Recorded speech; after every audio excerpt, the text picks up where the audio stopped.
Listen closely, because what you're about to explore is one of the greatest enigmas ever recorded in human memory. An architectural marvel that may have existed, may have been exaggerated, or may have been something else entirely, lost between myth, ambition, and the shifting sands of empires. You've heard about the seven wonders of the ancient world. You've heard the name, the Hanging Gardens of Babylon. But nobody told you how strange this story really is. Nobody told you about the gaps, the contradictions, the strange claims from ancient writers who never saw the gardens with their own eyes, or the missing evidence that leaves historians and archaeologists puzzled to this day. And nobody told you that maybe, just maybe, the Hanging Gardens weren't even in Babylon at all. Tonight, you and I will walk through this mystery together. Not from the safe distance of a schoolbook summary, but from the inside, where doubts, competing sources, and forgotten clues create a story far more intriguing than the polished version you might have learned. Because the story of the Hanging Gardens is not just about flowers and terraces. It is about pride, propaganda, power, and the way civilizations rewrite reality to shape their own legend. Close your eyes for a moment and imagine approaching the city of Babylon around 600 BCE. You would see massive walls, wide enough for chariots to race along the top. You'd see the ziggurat believed to be the inspiration for the Tower of Babel myth. And according to ancient writers, somewhere inside this maze of gold, blue-glazed brick, and ceremonial temples was a garden unlike anything the world had ever seen. A mountain built by human hands, terraces that rose into the sky, trees from distant lands, water flowing upward in defiance of gravity, nourished by a secret system of machines. A miracle of engineering in a world without electricity, pumps, or steel. So they say, but there's a problem. Many problems, actually. And the first one hits you right away when you look at the archaeological record. No ruins of any such garden have ever been found in Babylon. None, for a wonder supposedly visible from miles away, for a project that would have required hundreds of workers, thousands of tons of stone, and constant maintenance. There should be something. A foundation, a collapsed terrace, an inscription, a pipe, a hint, anything.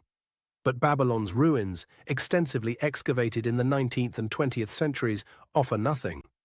Even more suspicious, the earliest Babylonian writings, which are usually so meticulous in describing palaces, temples, conquests, and infrastructure, never mention these gardens at all.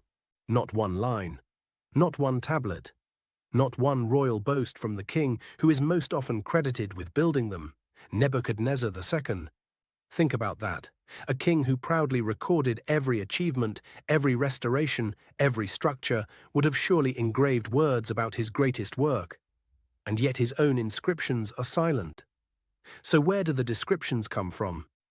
From Greek writers, centuries later, travelers, historians, philosophers, people like Berossus, Strabo, and Diodorus Siculus, men who wrote about the gardens as if they were real, but who either never visited Babylon themselves or relied on second-hand stories, political rumors, or cultural myths passed from one empire to another. You're hearing echoes shaped by distance, time, and agendas. And then there is the most dramatic claim that Nebuchadnezzar built the gardens for his Median wife Amytis, who longed for the green mountains of her homeland. A touching story, a royal love story, perfectly poetic, perfectly timed to appeal to Greek sensibilities. But again, there is no Babylonian record confirming this. It appears only in later Greek sources. And sometimes the sweetest stories are the ones most easily invented. But what if this wasn't invention? What if it wasn't Babylon? Because buried inside this massive cloud of confusion is a theory that flips the entire story upside down.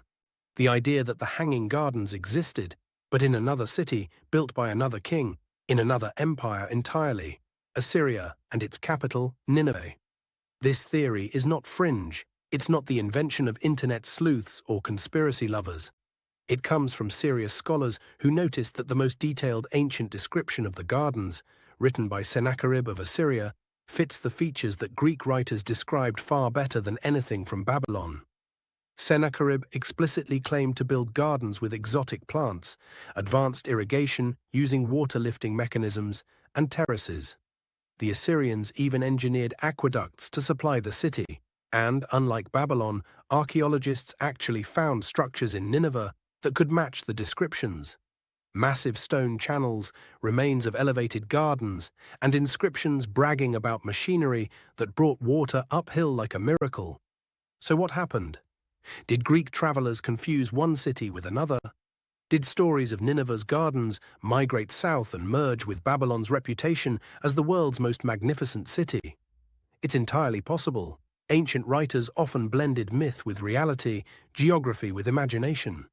And yet the traditional version, the Babylon version, still persists, because it's beautiful, because it's famous, and because Babylon, with its towering ziggurat and Ishtar Gate, was irresistible to the imagination. But here's something you may not know. The very phrase hanging gardens doesn't mean hanging like dangling vines or floating plants. The original Greek term more accurately means overhanging or terraced. A mountain built in steps, like the architecture used in Mesopotamia for centuries. So what was this wonder really? A vertical forest, a terraced palace, a hydraulic masterpiece, or a symbol, an idea created to show that human ambition could conquer nature itself? If the gardens were real, they would have required technology far ahead of their time. To raise water dozens of meters high in the scorched heat of Mesopotamia, engineers would need a system like the Archimedean screw. Except Archimedes was born centuries later. Yet some ancient descriptions claim that such a device existed in Babylon or Nineveh long before the Greeks. So where did that knowledge come from?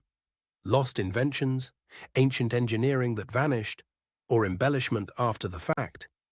Some point to yet another possibility, that the gardens were intentionally hidden, accessible only to royalty and priests, shielded behind walls and elevated platforms. A secret paradise, a political symbol of divine authority. Something meant not for tourists, not for travelers, but for the chosen few.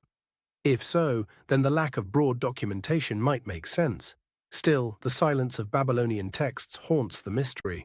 It leaves space for speculation, space for conspiracies. Some believe the gardens were destroyed so thoroughly by invading armies that no trace remained. Others suggest the gardens were never built, but were propaganda designed to glorify Babylon long after its golden age. Still others think the structure existed, but was misinterpreted. Perhaps a temple, a tiered palace, a ziggurat repurposed with greenery. Every theory paints a different picture, shaped by the fragments we have and the countless fragments we've lost. But here's something rarely discussed. Ancient wonders were not always wonders at the time they existed. The list of 7 wonders was created centuries later by Greek writers. Compilations, interpretations, top 10 lists of the ancient world. The gardens were chosen not because of excavated proof, but because the idea of them fascinated the imagination. A marvel of engineering, a paradise built where no paradise should exist, an impossible oasis rising from desert dust. A wonder, even if it was only ever a story. And yet, something keeps tugging at you.